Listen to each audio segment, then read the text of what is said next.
People think IPP only destroys the prisoner. It really doesn't. It poisons the whole environment around them.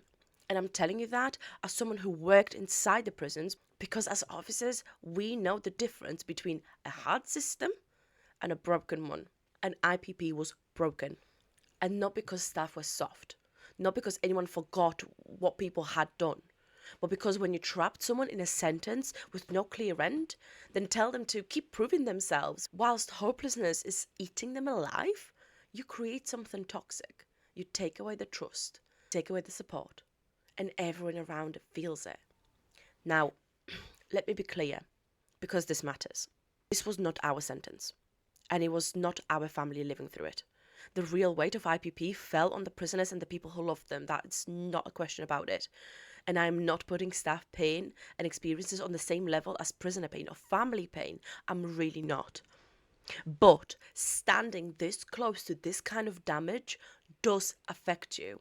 We were not the ones carrying the sentence, but we were the ones walking through the fallout of it.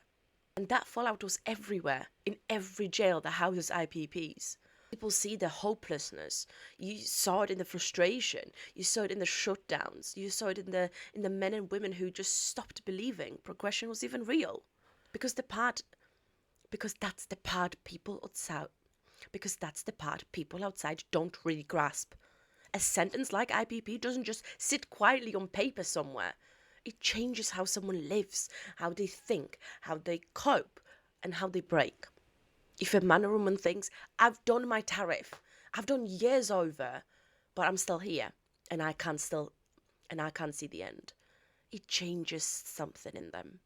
Some become volatile, some become numb, some become deeply depressed, some keep trying to play the game and break themselves doing it, and some just mentally check out. And when enough men and women start living like that in that space, the whole prison feels different. Feels heavier, tense and unstable. Because you're not just managing a sentence that creates order. You're managing a sentence that creates despair and chaos. And despair is not abstract. It shows up in self-harm. It shows up in breakdown, in challenging behaviour. And sometimes it ends in death. Because there were cases where the sentence itself was left behind on the body. As if, even in death, they wanted the world to know what had broken them. Think about that. Think about the level of despair it takes to make sure that sentence is part what was left behind.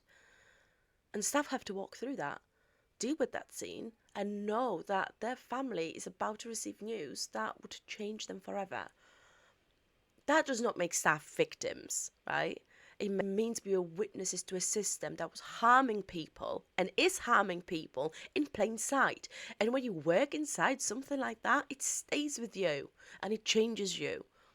Because staff were not just reading it in report afterwards or in news pieces, they were responding to it in real time. They were the ones unlocking doors. They were the ones going into cells.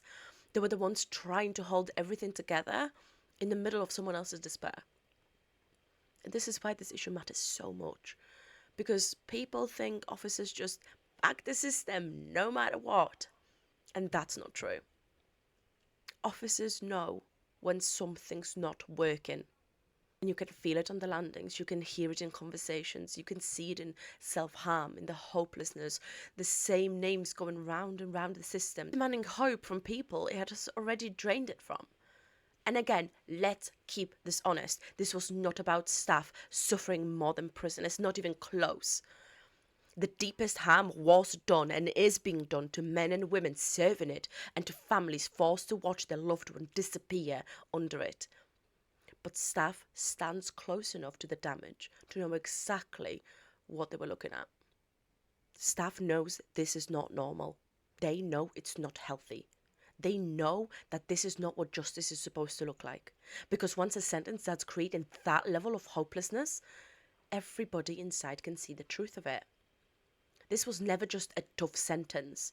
It was a damaging one, and is a damaging one. It damages the prisoner first. It damages the families. And it left staff walking through the aftermath of the system they did not create, but could clearly see it was breaking people. This is why I say it plainly now. Prison officers knew IPP was broken. Not because we carried the sentence, but because we saw what it did to people. And once you've seen that up close, it really stays with you. So when people talk about IPP like it was just some policy, just paperwork, just part of the system or old prison story. No, it was human damage. And before I wrap this up, hi, my name is Dagna and I was a prison officer in the UK for 6 years. I've stood inside of the system. I've seen what the headlines miss. And this is Inside Out Justice. It's where we say the quiet parts out loud.